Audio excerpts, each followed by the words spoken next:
Bonjour aux curieux et aux passionnés de cyberpsychologie. Dans cette nouvelle série de vidéos sur la chaîne PsyConnexion, on va présenter l'utilisation des technologies, jeux vidéo, réalité virtuelle et robots en psychothérapie. Comment les cyberpsychothérapies se pratiquent-elles? Comment on pose un cadre? Quelle est la relation entre le thérapeute et le patient, etc. Cette série de vidéos est aussi une introduction à notre ouvrage Pratiquer les cyberpsychothérapies, jeux vidéo, réalité virtuelle, robots, chez Duno, sorti en 2022. Je ne serai donc pas seul dans cette barque, mais je serai rejoint par des collègues qui pratiquent les cyberpsychothérapies.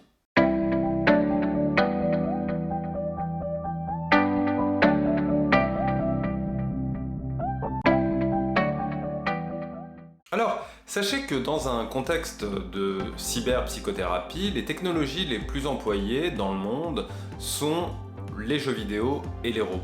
Alors pourtant, leur mode d'utilisation semble différer sur deux axes. Le premier axe concerne le niveau de fonctionnement en psychothérapie. On distingue en effet le niveau implicite en psychothérapie qui désigne un processus relationnel inscrit dans un cadre de soins, par exemple en médecine, mais dont le but premier, explicite, est différent du changement psychologique. Par exemple, lorsqu'un soignant prend soin du corps d'un malade, eh bien, cette relation peut avoir des effets psychologiques, mais implicites. Le niveau explicite, quant à lui, regroupe toutes les psychothérapies, psychodynamique, TCC, systémie, hypnothérapie, etc., qui sont envisagées comme des traitements psychologiques et qui sont pratiqués par des spécialistes, psychologues ou psychiatres. Le second axe comprend les modalités d'utilisation des technologies au sein de ces deux niveaux, implicite et explicite, et ces modalités, je vais vous les présenter maintenant.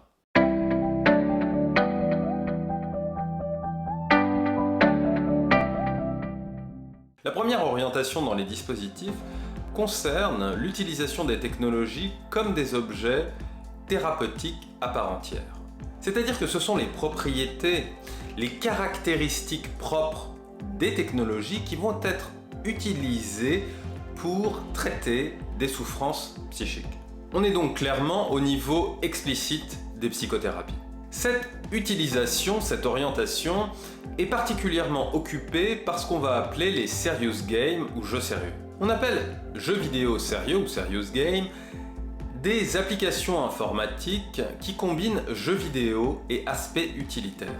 Il existe par exemple le serious game dans le domaine de l'éducation, mais il existe également le serious game à visée thérapeutique. Un exemple avec le jeu Spark qui a été créé en 2012 dans le cadre de la prise en charge des dépressions adolescentes. Alors l'étude initiale de Sparks va inclure 187 adolescents âgés de 12 à 19 ans et qui présentent une symptomatologie dépressive. Ces adolescents étaient répartis en deux groupes pour comparer l'efficacité du jeu Sparks, basé sur un programme de thérapie cognitivo-comportementale, à l'efficacité d'un traitement cognitivo-comportemental habituel. Dans ce jeu en 3D, les participants créent un avatar à leur effigie et évoluent dans un monde fantastique. I'm going to be your guide. I'm here to show you how Sparks works and help you learn new skills. I also hope that you have fun along the way. With Sparks, you'll gain 3 thinking skills and 3 doing skills to change how you feel. Combined, they make what we call a shield to protect you against depression. Sparks has 7 levels and each takes about half an hour. When you start a new level, you'll meet me.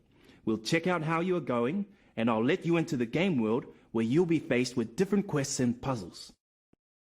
Once you're done, I explain how solving the challenges from the game can teach you skills that might help you in real life. Au début du jeu, par exemple, le joueur doit tuer des gloomies, des sortes de moustiques qui vont représenter les pensées négatives tout en apprenant les symptômes de la dépression ou en apprenant des techniques de relaxation.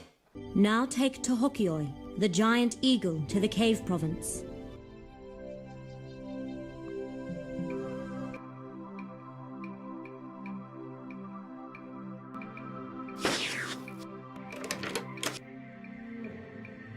At last!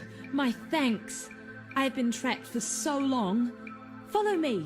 I'll show you the way. Is that the bird of hope? We thought hope was lost for good. Hope will attract good things. It's a great sign that we could be on the way to getting rid of this gloom. À la fin du jeu, le joueur doit avoir suffisamment appréhendé son mal-être pour pouvoir demander une aide extérieure. The best part about this game is it's a virtual world where you don't have to be yourself, you can be someone different. It gets rid of all of the tense situations in your life, all of the exams, all of the tests, all of the bullying. It's just you and the game.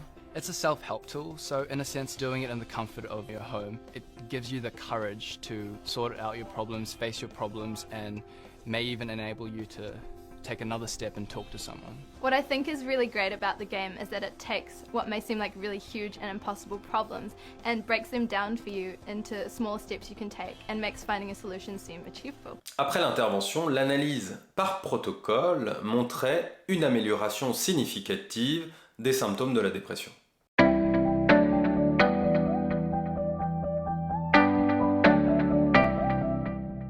La seconde utilisation des technologies se concentre sur l'amélioration de l'interaction, de l'adhésion, de la communication thérapeutique, de l'alliance entre un patient et un soignant ou entre un patient et un psychothérapeute. La technologie est ici utilisée principalement pour que le patient entre dans une démarche de soins qui n'est pas nécessairement un soin psychologique. Nous sommes ici au niveau implicite en psychothérapie. Les ateliers facilitateurs de liens sociaux avec des robots en sont un exemple.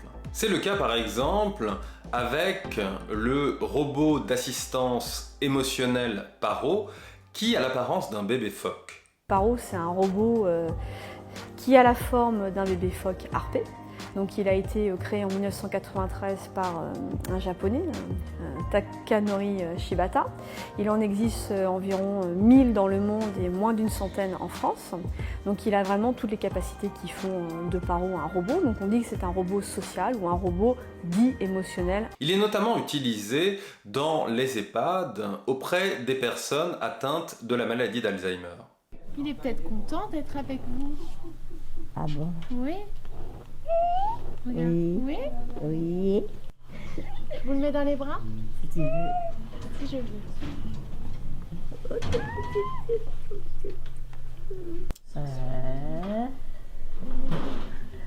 Oui, mon non. Ah, c'est mignon. Qu'il est mignon le petit chou. Qu'il est beau. Non, t'as fait pas bon. De la relation entre le résident et Paro que l'on crée, on arrive à une relation entre le résident et nous. On a pu observer par exemple que lorsque le Paro est utilisé dans une interaction entre un soignant et un malade atteint d'Alzheimer, eh bien le face-à-face était privilégié, contrairement aux autres situations sans robot où c'est plutôt le côte-à-côte qui était privilégié. Cette nouvelle position favorise alors les échanges de regards entre les soignants et les patients, offrant un accès plus large aux signes infraverbaux de la communication. De même, on a observé que ce robot permettrait de diminuer l'anxiété, l'irritabilité, l'agressivité des patients atteints de démence, ce qui favorise de surcroît les interactions physiques et verbales avec le soignant. Nous avons pu observer différents bénéfices, en particulier une amélioration du sentiment de solitude grâce à l'interaction avec le robot, également une diminution de l'anxiété des personnes. Ces robots peuvent également avoir un rôle important en favorisant les interactions sociales. Les limites de ces robots sont à plusieurs niveaux. D'une part, il y a des limites techniques, car les aspects techniques sont encore en cours de développement, notamment les capacités, les fonctions du robot sont encore très limitées. Une autre limite sont actuellement encore le manque d'indications, c'est-à-dire qu'on ne sait pas encore pour quelle personne il faut utiliser ces robots, pour quelle maladie, comment utiliser ces robots, avec quelle fréquence, quelle durée d'utilisation.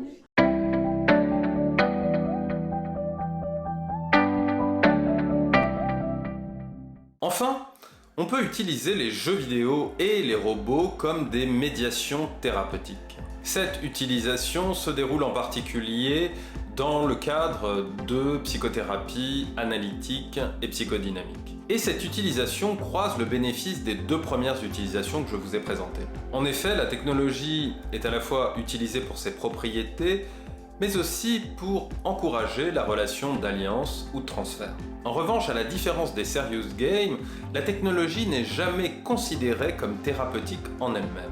Elle constitue une médiation thérapeutique, ou ce qu'on pourrait appeler une cybermédiation thérapeutique, qui sera bien utilisée pour ses propriétés spécifiques, mais dans un cadre donné qui comprend une forme de triangulation entre un patient, un thérapeute et le médium qui est donc le jeu vidéo ou le robot.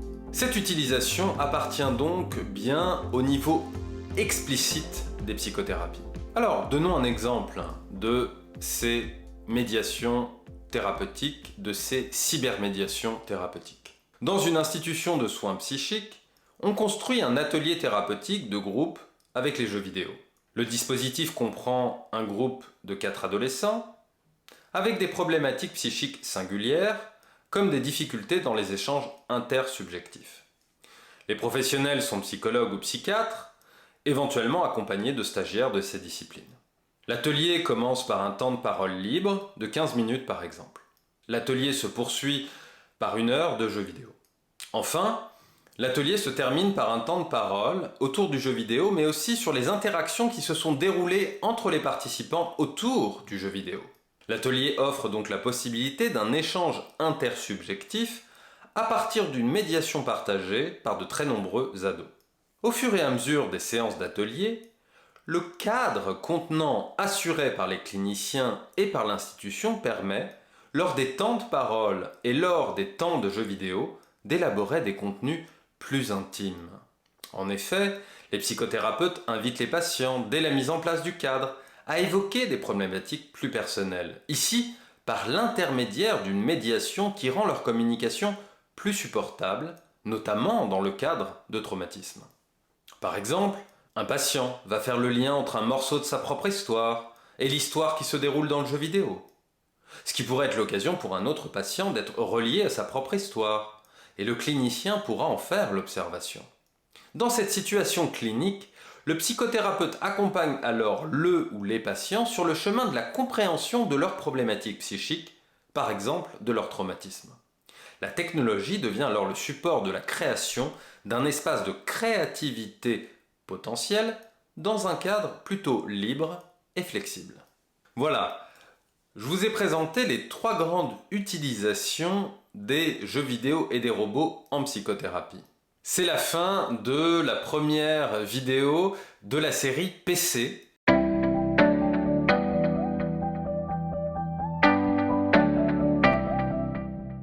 Merci de l'avoir suivi et à bientôt pour une nouvelle vidéo.